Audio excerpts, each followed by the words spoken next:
Elden Ring has seen immense popularity since its release, and though many players have moved on, those who are still around but new to the FromSoft experience might be wondering about invasions. Maybe some of you have already tried them and found yourselves overwhelmed or confused. Hopefully this video should nudge you in the right direction to start having fun. Disclaimer: I am not the best invader out there. I am worse, by my own estimation, than the top 50% of people who invade. At least. This should encourage you, as even I managed to win a good percentage of my invasions. And you can too, even without the more prestigious skills like hard swapping or reaction parrying. This is not a guide on how to get good. This is a guide on the minimum considerations that you, as a player, should make in order not to handicap yourself when going into PvP. Part 1. Preparation. Let's start with the most obvious and easy thing to do before you invade. Prepare yourself. The last thing you want is to be in the middle of an invasion without the tools you need to win. Most, if not all, successful invaders will have the following. 1. An alternate weapon to switch to, in case your main weapon is countered by other players. This may take some time for you to settle on, but you will find very quickly that it pays to have options when fighting. If you aim to play at lower levels, keep in mind that your highest weapon upgrade as well as your level will dictate who you are able to invade.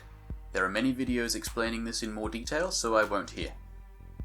Possibly the most important thing in an invader's toolkit, consumables often mean the difference between winning and losing.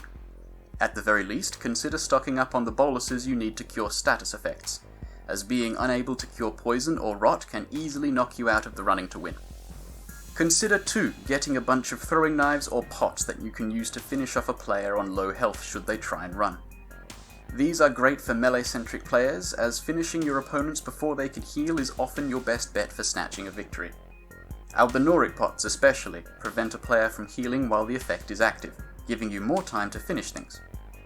If you find yourself partial to the idea of setting ambushes or hiding from players, then the Mimic Veil is mandatory.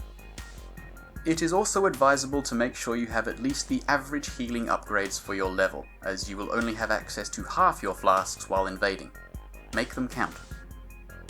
Finally, make sure you have your physics set up to give you the advantages you might need in a pinch.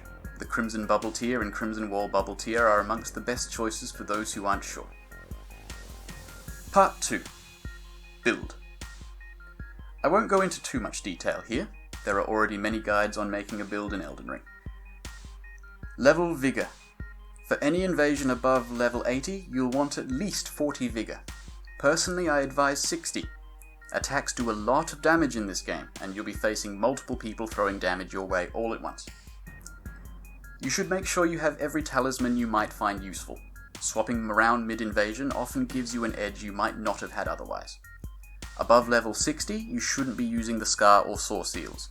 Be aware that some talismans have different values in PvP than PvE.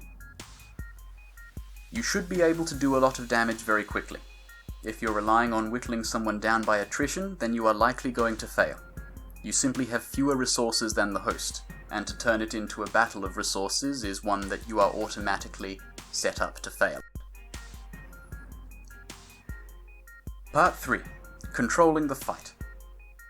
This should be obvious, but it bears repeating. Do not just run in and start swinging. If you're caught between 2 or more players, then that is usually a death sentence. Instead, run around, dodge, and use the terrain to break up your opponents.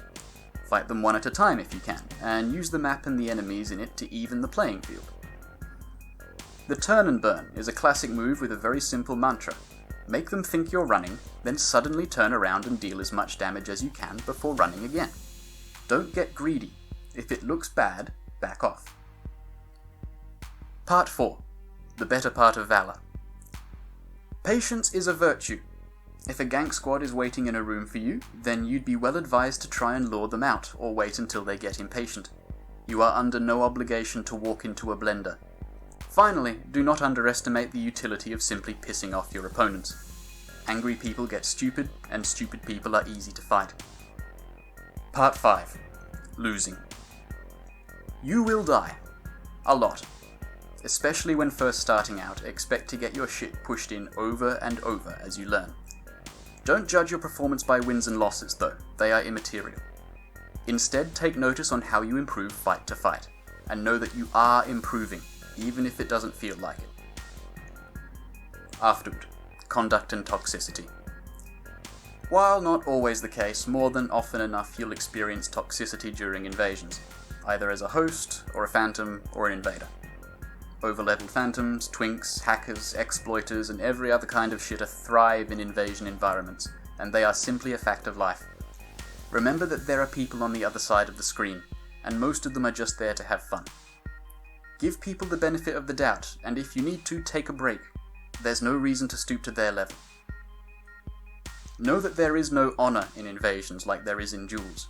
No one is expected to do anything more than do whatever it takes to win. Sometimes, however, it pays off to treat the world you're invading with some respect. Too often the funniest and most enjoyable experiences in invasions are the ones spent mucking about with the other players, and I encourage everyone to embrace the goofy shenanigans when they happen. Try gesturing or giving out some free crab, and the experience might be all the more memorable for it. That is all for this guide, as the more intricate advice is better given by people far more skilled than I am. To all of you who watched to the end, thank you, and happy hunting.